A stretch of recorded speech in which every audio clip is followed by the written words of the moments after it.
El análisis, el debate, la realidad política social de Estados Unidos y Latinoamérica.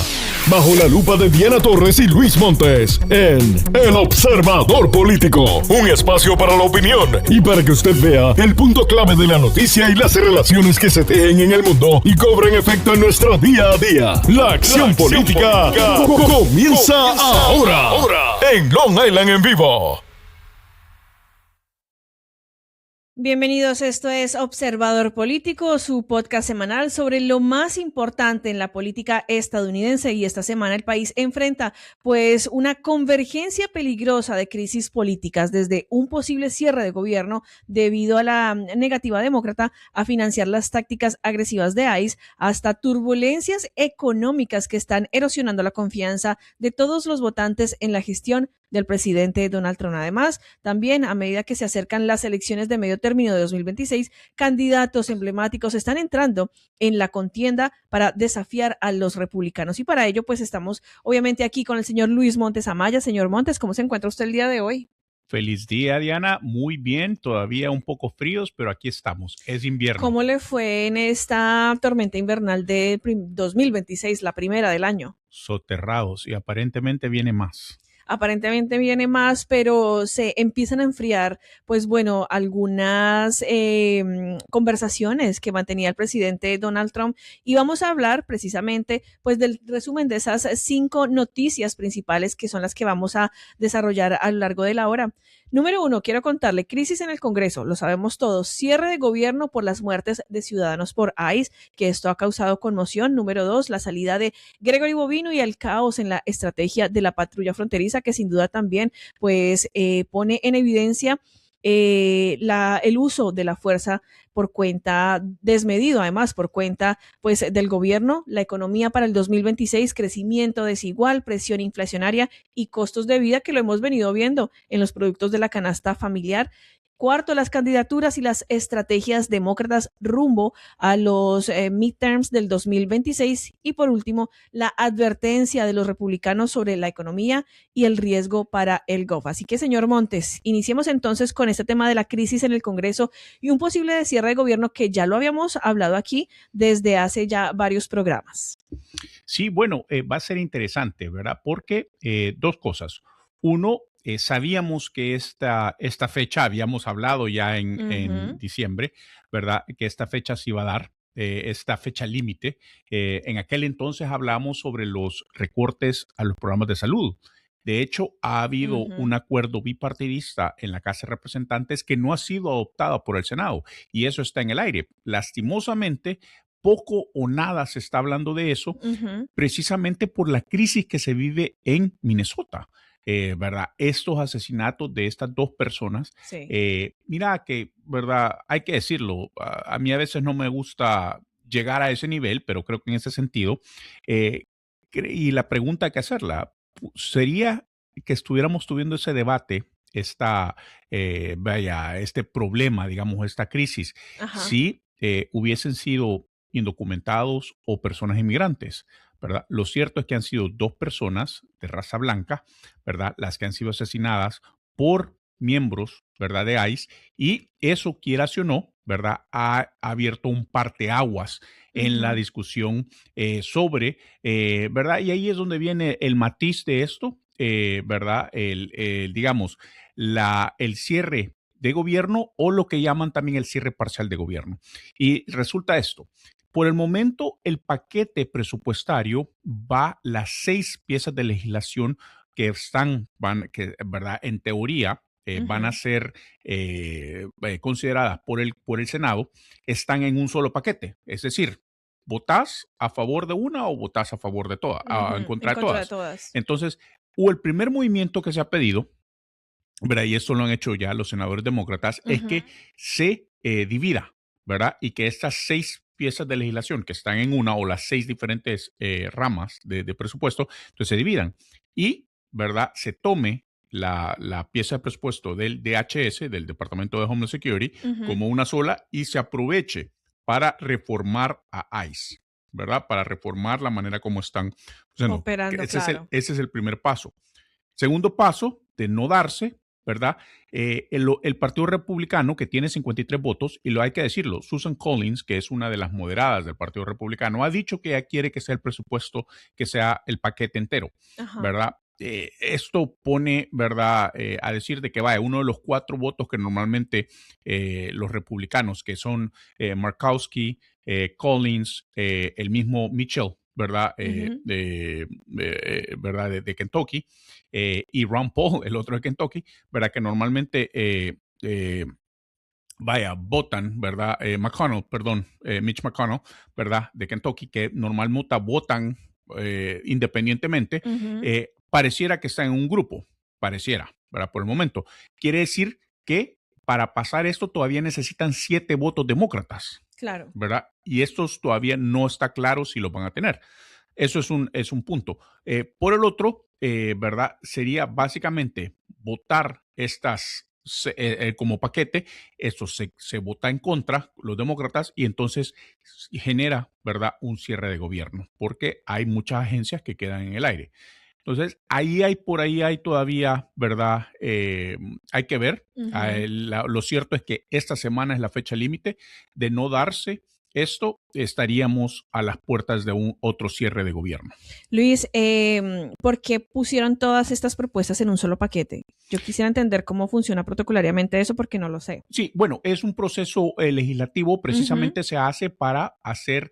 Vaya, porque si como un voto en la bancada, exactamente, cuando son piezas de legislación bastante difíciles, ¿verdad?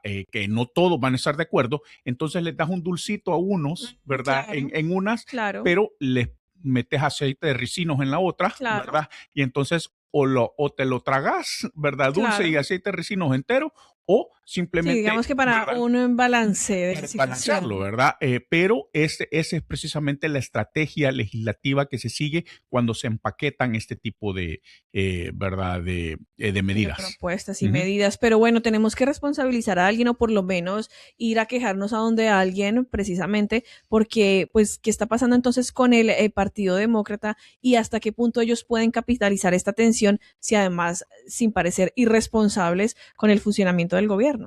Deben, ¿verdad? Hemos visto, por ejemplo, ahí, ¿verdad? En otro episodio hablábamos acerca de, por ejemplo, de Tom Suozzi, que, ¿verdad?, es uno de los 4 representantes de Long Island que había votado a favor. Hemos visto que ha emitido una segunda comunicado donde acepta su culpa, ¿verdad?, por haber votado a favor de esto, y dice, ¿verdad?, que de volver esa pieza de legislación, es posible que esa pieza de legislación tenga que volver a la casa, ¿verdad? Él votaría no, a menos de que se presenten esas reformas al Departamento de Seguridad Nacional, ¿verdad? El DHS.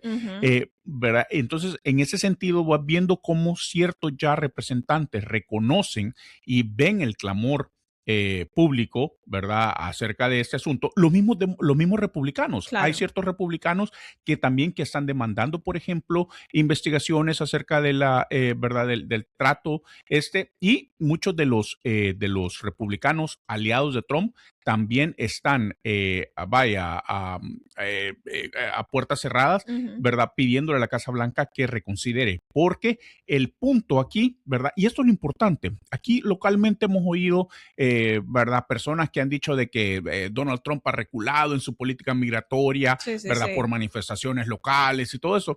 Es simplemente ridículo, ¿verdad? Es risible. Al final del día, esto es una tendencia a nivel nacional, ¿verdad? Es una tendencia que lo estamos viendo, que se origina en Minnesota y él tiene que dar, ¿verdad?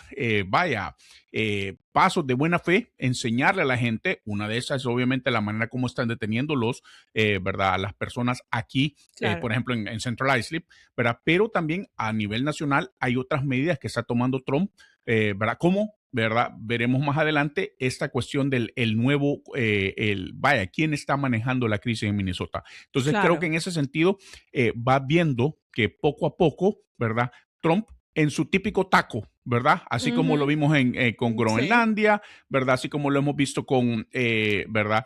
En Irán, por ejemplo, que hablamos de que había tanta gente. Esta mañana leía, ¿verdad?, que es el mayor la mayor represión, ¿verdad? Que se ha dado en la historia de Irán desde 1979. Incluso es peor que la China de Tiananmen Square de 1989. Eso imagínate, palabras mayores. Exactamente. Imagínate la clase de represión, la clase que ha muerto, el número de personas que han muerto, el número de personas que han sido encarcelados, y de esos encarcelados, ¿cuántas personas van a pasar a la cuestión de muerte?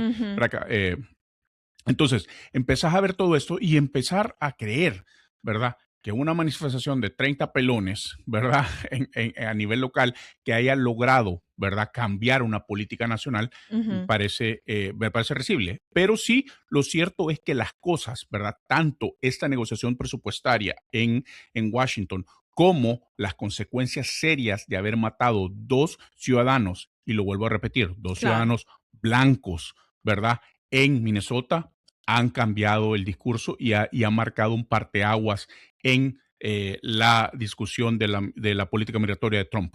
Yo creo que es un activismo mal llevado, mal coordinado. ¿Por qué? Porque esto es solamente bulla y protagonismo. Yo siento que es así y no queremos llegar hasta el punto al que ha llegado Minneapolis, que ha perdido a 2 de sus personas, precisamente de la comunidad, en donde, bueno, por eso es que también, entre otras, la atención está siendo llevada allá, pero no podemos pretender, obviamente, compararnos y más bien actuar de otra manera si lo que queremos es un cambio. Y lo único que podemos hacer es votar. Definitivamente, votar. Para organizarse, para votar. Así es. Pues bueno, vamos a entrar entonces en materia con respecto a lo que pues venimos hablando de lo que está sucediendo con el excomandante de la patrulla fronteriza en Minneapolis, Gregory Bobino, que fue retirado en medio del enojo público tras los tiroteos de agentes federales que ya pues costaron la vida de estadounidenses, aunque la administración asegura que fue un ajuste técnico y táctico. Críticos demócratas lo ven como una admisión tácita al fracaso en el liderazgo, pues, y el control de las fuerzas federales, y yo también lo considero así. Creo que se le salió de las manos, definitivamente, y el gobierno, una vez más, tiene que mirar a ver cómo soluciona, porque la culpa no puede ser del presidente Trump. Exactamente, tiene que encontrar chivos expiatorios, ¿verdad? Tiene que encontrar chivos expiatorios y a la misma vez darle, ¿verdad?, un par de dulces, ¿verdad?, al resto de las personas que están votando. Entonces, ponete a pensar en eso. Por ejemplo, aquí en Long Island está precisamente el representante de Central Islip, es el presidente del Comité de Seguridad Nacional en la Casa de Representantes, Andrew Garbarino, ¿verdad? Y entonces con él, te podés imaginar la presión que él tiene, porque él simplemente no ha ni siquiera anunciado, por ejemplo, audiencias para investigar, ¿verdad?, esto. Entonces, no hay nada en otros tiempos. Esto por lo menos, ¿verdad?, por protocolo hubieses visto la manera de cómo, ¿verdad?, investigar, de cómo el Congreso se involucra en esto. Esto no está tomando, ¿verdad?, no está pasando. Ahora, esto es una presión. Obviamente se puede comprender o se puede entender que esta medida que le ha dado en Central Islip es para bajarle un poquito la tensión en su propio distrito, ¿verdad?, al representante Garbarino, como decirle, aquí te voy a dar una cuestión, ¿verdad?, pero no me vayas a hacer un relajo en el Congreso, por ejemplo. Pero no entiendo entonces por qué esta gente está como discutiendo o como poniendo en tela de juicio lo que están haciendo los demócratas. ¿Eso es división? ¿No se supone que ellos también son demócratas? Sí, no, definitivamente, ¿verdad? En ese sentido. División, claramente. División, claramente, ¿verdad? Ellos están siendo una herramienta tonta, ¿verdad?, del fascismo, el títeres, ¿verdad?, de Trump y su persona. Eso es precisamente lo que quiere Trump. Pero volviendo al punto de Bobino, ¿verdad? Precisamente esta admisión tácita por parte de la, ¿verdad?, de la administración Trump, con referente a la política migratoria, ¿verdad? 2 cosas. Uno, fíjate bien, han mandado a Tom Homan. Sí, para que tome el control o estabilice. Exactamente, lo han mandado a él. De hecho, ¿verdad?, cuando el gobernador Walz le llama a Trump, él lee entre líneas que, ¿verdad?, hay alguna relación con Tom Homan. Hay que decirlo, Tom Homan aparentemente, ¿verdad?, estuvo bajo la administración Obama. Hay cierta coordinación con él en algún tiempo, pero entonces puede hacer que eso pueda ser un elemento, ¿verdad? Sí. Que esto. Por otro lado, también Kristi Noem, la secretaria, ¿verdad?, de Seguridad Nacional, que es una persona, ¿verdad? De credenciales conocidas, ¿verdad? Lo incendiario que puede ser su retórica. Ella ha hecho de esto, ¿verdad? Pidió una reunión de 2 horas con Trump porque creyó que su puesto estaba, ¿verdad? En la mira, ¿verdad? Claro. Exactamente, en tela de juicio. Y entonces se sienta con Donald Trump, ¿verdad? Donald Trump le dice, no, ¿sabes qué?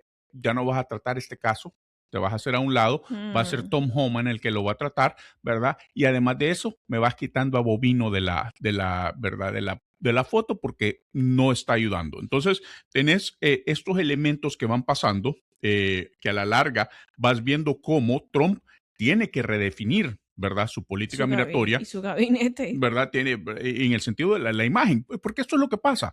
Donald Trump, ¿verdad? Y hay que decirlo, acordate, se nos dijo de que iba a arrestar a 3,000 personas diarias. En el mejor de los días, de acuerdo a las estadísticas, ha llegado a 2,200. Wow. Y de estos 2,200, ¿verdad? Porque a los agentes, muchos de esos agentes se les mide su rendimiento por el número de arrestos que hacen. Claro, ¿verdad? Son resultados. En resultados. ¿Qué tan efectivos? A la fuerza. Ese es el punto. Falsos positivos, dirían en Colombia. Falsos positivos, porque a la larga, ¿verdad?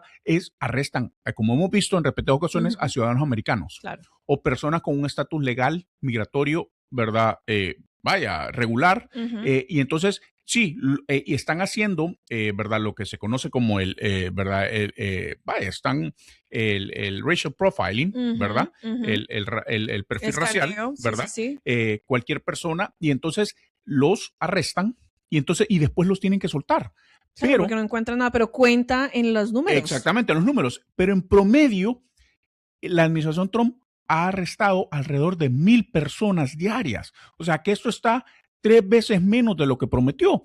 Y esto, ¿verdad? Obviamente para Trump, él prefiere hacer estos actos sensacionalistas como los de Minnesota, como los de, ¿verdad? Claro. Ver, por ejemplo, en Minnesota, la carta que manda Pam Bondi, que no tiene nada que ver con el Departamento de Seguridad Nacional, ¿verdad? Le manda una carta al gobernador Walz diciéndole, mira, si me das los récords electorales, ¿verdad? De Minnesota del 2024 y del 2020, quitamos a ICE de encima. O sea, lo que te está diciendo, estas personas no lo están haciendo por principio, estas personas lo están haciendo con el fin, ¿verdad? Al final, lo que tienen en mente son las elecciones de medio término del 2026. Claro. Y a toda costa quieren, ¿verdad? Manipular esto. Y si esto es posible a través de la migración, ¿verdad? Claro. Molestando o chantajeando a gobiernos estatales, ¿verdad? Con estas políticas, entonces están dispuestos a hacerlos. Están dispuestos y ya nos estamos dando cuenta que definitivamente esto tiene pues otro tipo de implicaciones, pero lo que no podemos hacer, Luis, en lo que no podemos caer es precisamente en esos juegos. Y en eso es lo que están cayendo muchos de los activistas, pensando que un grito de libertad les va a dar o les va a conceder a ellos la oportunidad de visibilización, y eso no va a ser así. El ego, la juventud, ¿verdad? La falta de experiencia es lo que los traiciona al final del día. Y creo que esto es lo que verdaderamente, ¿verdad? Es lo triste, porque al final estás instrumentalizando un asunto tan personal y tan también que duele tanto, ¿verdad? Como la migración, el sufrimiento el sufrimiento humano de la gente que pasa sobre esto, para básicamente avanzar una agenda política personal. Así es. Así es. Pues bueno, vamos a hacer una breve pausa entonces en Observador Político, pero venimos hablando de la economía, del crecimiento desigual y la presión inflacionaria, por supuesto, de las candidaturas y las estrategias demócratas rumbo a las votaciones de medio término para el 2026 y la advertencia de republicanos sobre economía y el riesgo para el GOP. Esto es Observador Político. Volvemos en unos minutos. El análisis, el debate, la realidad política social de Estados Unidos y Latinoamérica. Bajo la lupa de Diana Torres y Luis Montes en El Observador Político. Un espacio para la opinión y para que usted vea el punto clave de la noticia y las relaciones que se tejen en el mundo y cobren efecto en nuestro día a día. La acción política comienza ahora en Long Island en vivo. Continuamos en este segundo bloque de Observador Político hablando un poco de la economía, todo lo que viene pues sucediendo, este crecimiento desigual, la presión inflacionaria y los costos de vida, Luis, porque hemos visto que la economía estadounidense entra en 2026 en un escenario mixto. Datos recientes muestran que el crecimiento moderado con señales de desaceleración, pero también con una inflación lenta pero persistente y un mercado laboral que resiste pero con signos de enfriamiento. Muchos hogares siguen sintiendo el peso de los altos costos de la vivienda, la salud y la energía a pesar de proclamados logros macroeconómicos, pero el ambiente económico es ahora un tema público central y político y los votantes están cada vez más preocupados por la falta de alivio tangible en sus bolsillos y es que lo podemos ver incluso con la canasta familiar, los gastos que hacemos diariamente, pues definitivamente dan cuenta de ello. Sí, mira, verdad, es interesante todo esto. Precisamente el hecho de que Donald Trump no lo veamos, por ejemplo, como hacía antes, que iba a los diferentes lugares. ¿Te acordás cuando hacía los viajes, que iba a hacer todos estos rallies una y otra vez? Sí, sí, sí. ¿Verdad? Aquenazo estuvo. ¿Verdad? Exactamente. Y estaba hablando sobre los logros económicos. Simplemente no lo hace porque no tiene nada que anunciar. Claro. Al contrario, ¿verdad? Tiene que esconder y es precisamente por estas cortinas de humo que vemos una y otra vez. Por otro lado, ¿verdad? Esta incertidumbre que ha creado, ¿verdad? Por ejemplo, volviendo al tema de Groenlandia, cuando estaba, ¿verdad? Estaba en Davos, acuérdate que un día antes que él llega a Davos, el mercado, ¿verdad? Responde a esa incertidumbre, Correcto. se cae y por eso tiene que, ¿verdad? Tiene que recular, ¿verdad? Tiene que hacer un taco, ¿verdad? Tiene que achicarse y volver a una cuestión más suave, anunciar que tiene un acuerdo, ¿verdad? Que tiene un acuerdo ya con la OTAN y todo esto. Entonces, en ese sentido, pasa esto. Por otro lado, por ejemplo, la investigación que ha hecho del presidente de Jerome Powell, de la Reserva Federal, porque simplemente él no le quiere cumplir el capricho de bajar los intereses. El problema que no le baja los intereses Jerome Powell, ¿verdad? Que es alguien que fue nombrado por él, ¿verdad? Hay que decirlo, no es que sea un demócrata o algo de Joe Biden, ¿verdad? Fue nombrado por Donald Trump, lo está investigando para ver si lo puede, ¿verdad? Si lo puede acusar formalmente, pero es porque el miedo precisamente de la Junta, ¿verdad? La Reserva Federal, es que si bajan esos intereses, la inflación se dispare. Claro, ¿verdad? claro. La inflación se dispare y ya con el desempleo, ¿verdad? En números ya también históricos bastante altos, como por ejemplo el desempleo casi el 10% de los jóvenes, ¿verdad? Hemos leído reportes una y otra vez que, por ejemplo, los que se van a graduar de college, ¿verdad? De universidad en el 2026, en junio o el mayo del 2026, van a tener el estado o el ambiente más sombrío, más oscuro, sin duda, ¿verdad? Sin oportunidad. En muchas, ¿verdad?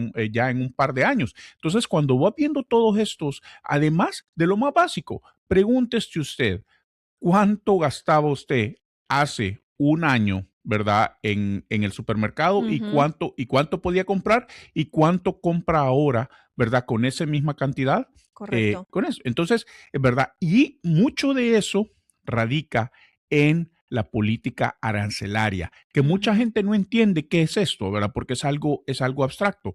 Pero mire, es cada vez que usted va a la tienda y usted está, por ejemplo, comprando un aguacate de México, ¿verdad? Ahora paga más porque el aguacate para traerse tiene que pagar más esa importación. Así es, pero la cuerda se tiene que romper de algún lado, Luis, definitivamente, y esto probablemente pues va a traducirse en un castigo electoral para los republicanos que a fin de cuentas van a tener que mostrar resultados o por lo menos mostrar los números y los números reales, números que han estado siendo escondidos por el presidente una vez más porque no tiene que mostrar. Es que eso, él puede maquillar todas las estadísticas que quiera, las puede cambiar, las puede ocultar, manipular, ¿verdad? Puede cerrar el gobierno y hacer de cuenta que no hubo cifras. Que no hubo cifras, exactamente, como pasó en octubre, ¿verdad? Pasado con las cifras del empleo.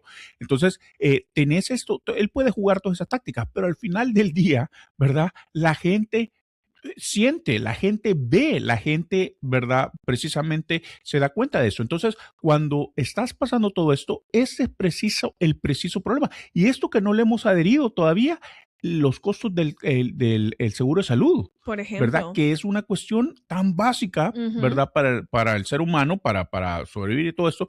Estos son los costos y la cascada, ¿verdad? Que eso significa para, ¿verdad?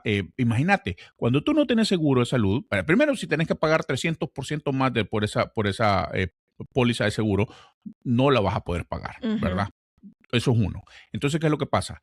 Vas menos veces al doctor de forma preventiva, Claro. ¿verdad? Entonces, el día que te toca ir, vas porque hay algo muy serio. Entonces, se toca ir a un centro de emergencia,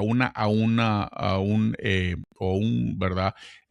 Sala de urgencias, ¿verdad? Entonces, vas a eso. Incrementan los costos en un 100%. Entonces, pasas de un trato preventivo ya a un trato reactivo, ¿verdad? Que son 6, 7, 8 veces más Claro. caro, ¿verdad? Que haberlo hecho preventivamente. Entonces, a todo esto, no solo eso, llegas ahí y entonces el hospital te tiene que dar el servicio. Claro. Muchas veces no tenemos la capacidad para poder pagar ¿verdad? Una factura de cientos de miles de dólares. Entonces, ¿qué es lo que pasa? ¿Verdad? El hospital queda en deuda con eso, ¿verdad? Porque nadie se lo va a retribuir, ¿verdad? Y a la larga, y esto comienza a generar todos estos problemas, ¿verdad? Claro. Luego vienen cierres de hospitales, vienen, ¿verdad? Todo eso. Entonces, que las enfermeras estén en huelga por cuenta de que no pueden llegar a ningún acuerdo. Entonces, llegas a todas estas cuestiones ¿verdad? De la cascada de problemas, y esto es precisamente lo que lleva. Entonces, ¿qué? Es la única alternativa que tienen, y es lo que siempre yo le he dicho a la gente.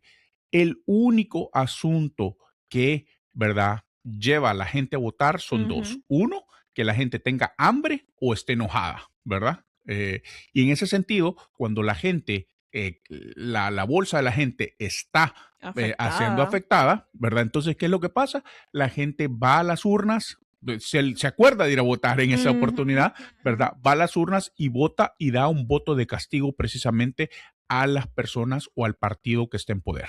Bueno, pues así es como entonces avanza pues estas estrategias demócratas. Hablemos también pues precisamente de eso, de lo que viene rumbo al término medio del 2026 en un movimiento significativo para las elecciones. Es bastante táctico y bastante importante y estratégico lo que se viene en este 2026 porque eso podría cambiar el rumbo sin duda alguna del gobierno.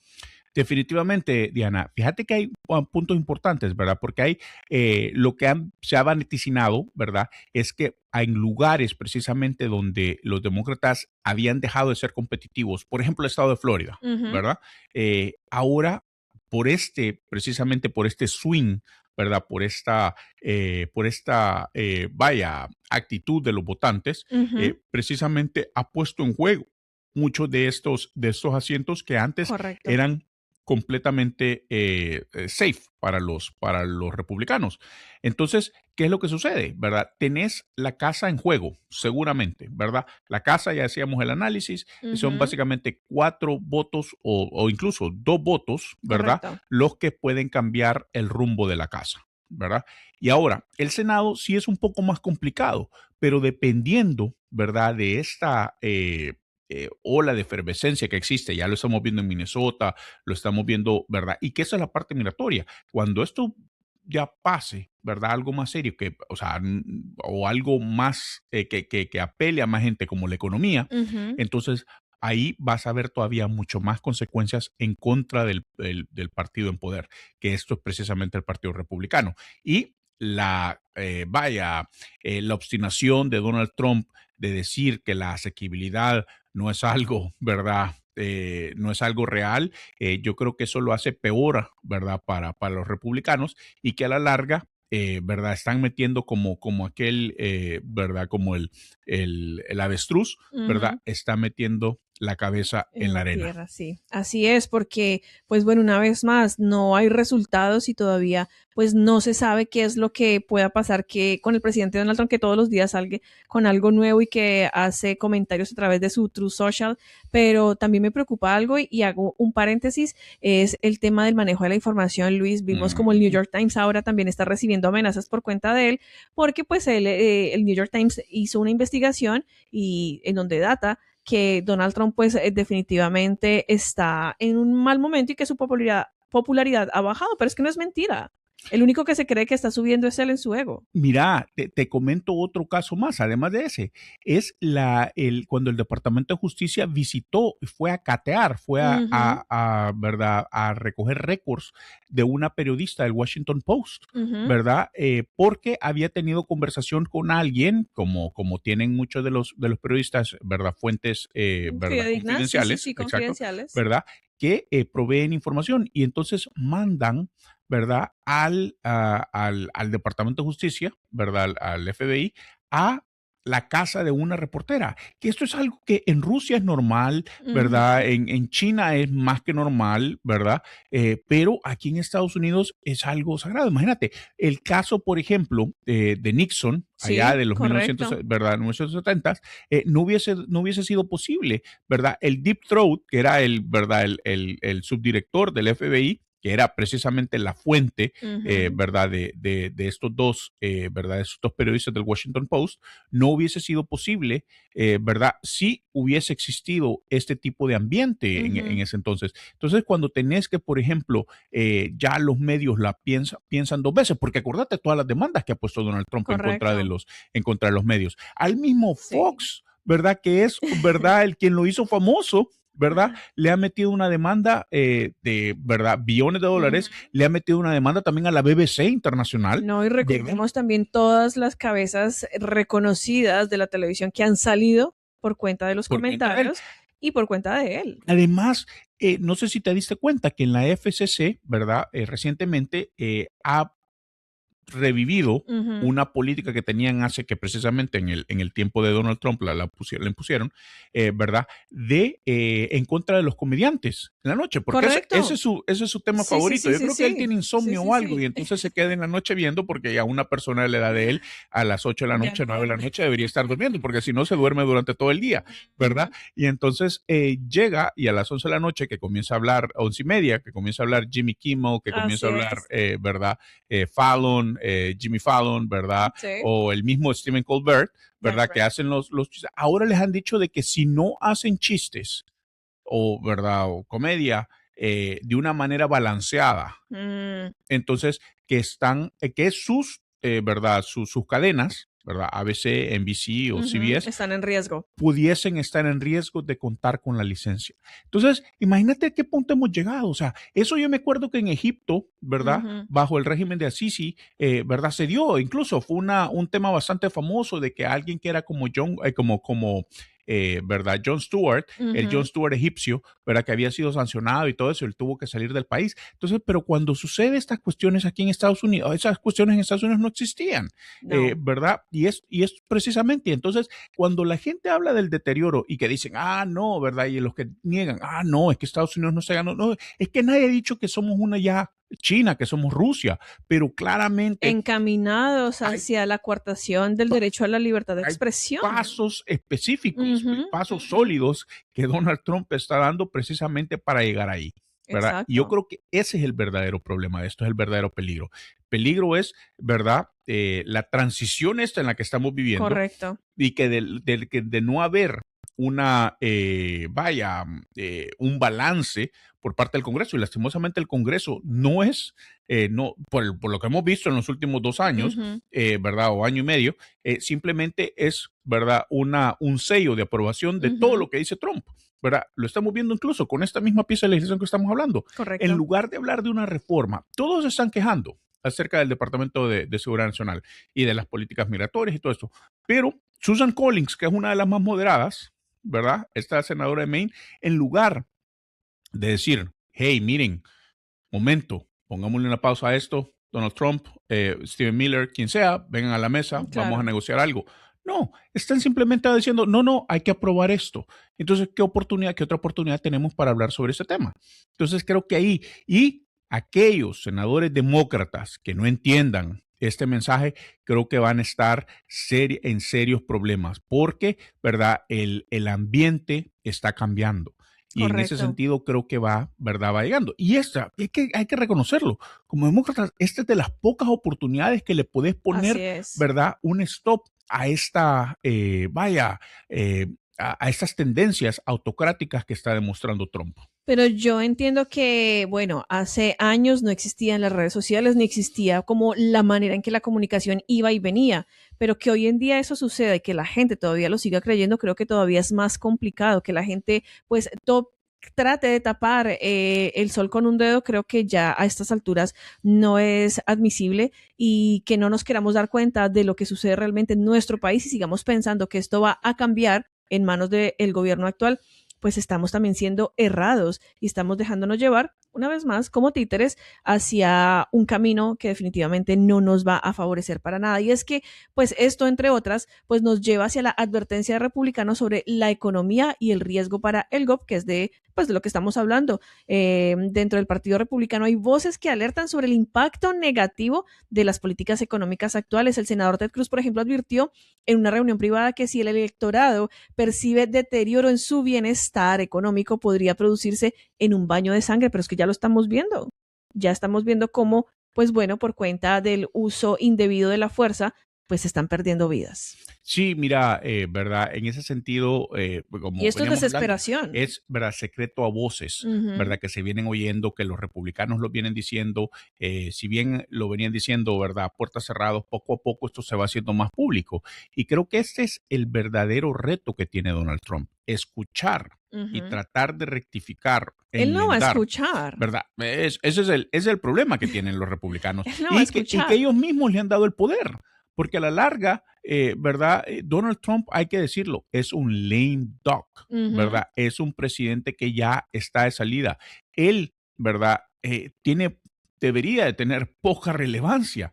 La relevancia se la han dado ¿verdad? La Casa de Representantes, el portavoz Johnson y su bancada republicana, ¿verdad? Y el líder Thune y su bancada republicana, son las que básicamente han servido de cómplices a estos. Y a la larga, ¿verdad? Lo que ellos deben de comprender, y estoy seguro que lo comprenden, que los únicos que van a pagar las consecuencias y los únicos que van a quedar fuera de poder son ellos. Porque a la larga, Donald Trump va fuera del poder, sin importar, no, por supuesto, ¿verdad? Es una cuestión de, así como le hacen los, ¿verdad? Como los empresarios que se reúnen con él, ellos saben que la fecha de expiración de él es enero 20 del 2029, correcto, ¿verdad? Que ese día él sale del poder. Entonces, ellos juegan a jugarle, sí, te vamos a dar $4 trillones en 4 años, ¿verdad? Entonces, y esto nunca se da, pero los republicanos en la Casa de Representantes, en el Senado, ellos no pueden darse el lujo porque la gente está sintiendo el dolor en estos momentos. El dolor económico se está sintiendo ya y ellos no están tomando ninguna cartas en el asunto para poder revertirlo esto antes de noviembre 26. Al contrario, de una manera cínica, han hecho que muchos de los cambios en ese Big Beautiful Bill, de esas cuestiones que se van a tomar efecto después de noviembre del 2026. Es decir, que en enero del 2027 la población va a sentir todavía mucho más dolor económico del que está sintiendo en estos momentos. Y como ellos saben, no van a tener, ¿verdad?, manera de expresarse más que las calles y todo esto, porque la próxima elección no va a ser hasta noviembre del 2028. Entonces, van a tener 2 años para básicamente. O sea, es momento de actuar. Es momento Contémosle de actuar. a las personas justamente qué campañas se corren en este momento. Bueno, este año, ¿verdad? Aquí en Nueva York va a haber, ¿verdad? Locales, va a haber asambleístas, senadores, va a haber estatales, ¿verdad? Estatales digamos, a nivel de todo el estado. Va a estar gobernadora, va a estar fiscal general, va a estar contralor, ¿verdad? Entonces, estas van a estar, ¿verdad? A nivel estatal, ¿verdad? Luego, a nivel federal, está la Casa de Representantes. Aquí en Nueva York, los senadores no corren este año, ¿verdad? Porque no, ¿verdad? No les toca correr este año, sino que corren hasta el 2028, ¿verdad? Entonces, tenés esas, aquí va a ser básicamente todas las casas de representantes. Además, localmente, en Nassau, ¿verdad? Hay campaña por legisladores del condado, ¿verdad? Hay campañas también aquí en Suffolk por contralor y por clerk, ¿verdad? Entonces, que eso se va a dar. Entonces, el calendario político está bastante cargado. El ambiente, ¿verdad? Como hemos venido hablando, tira o se inclina a los demócratas, y esto es lo que puede ver, ¿verdad? Lo que en el peor de los casos para los republicanos pudiese convertirse en una ola azul. En una ola azul. Pues bueno, entonces vamos a culminar entonces, señor Montes, contándole a las personas, bueno, que precisamente estamos a través de Spotify, que seguimos debatiendo, que seguimos dando la opinión, pues de lo que sucede justamente acá en los Estados Unidos, porque son muchas cosas, son muchas telas las que están ahorita pues en la conversación, y muchos temas sin duda alguna que siguen afectando a la población. ¿A dónde vamos a parar, diría la canción? ¿A dónde vamos a parar? Esa es la pregunta, y creo que vamos a tener mejor idea después de esas elecciones del noviembre 26. Pero esto todavía estamos diciendo que falta todavía 11 meses. No, falta todavía muchísimo, ¿verdad? Lo que pasa es que es la incertidumbre, ¿verdad? Mientras tanto, lo que toca es organizarse, ¿verdad? Y vaya. Estamos en recesión. Exactamente. Estamos en recesión y tenemos que ser conscientes de ello. Y eso es lo importante, ¿verdad? Eso es lo importante, estar consciente y actuar como tal. Así es. Pues bueno, una vez más, a través de Spotify nos puede encontrar como Observador Político. Esto fue todo por hoy. Nos vemos entonces en un próximo episodio, solamente aquí por 1440 AM y 93.3 FM. Aquí termina el Observador Político. Le invitamos a que se una a nuestra próxima conversación todos los martes a la 1:30 de la tarde por En Vivo 1440M y 93.3 FM.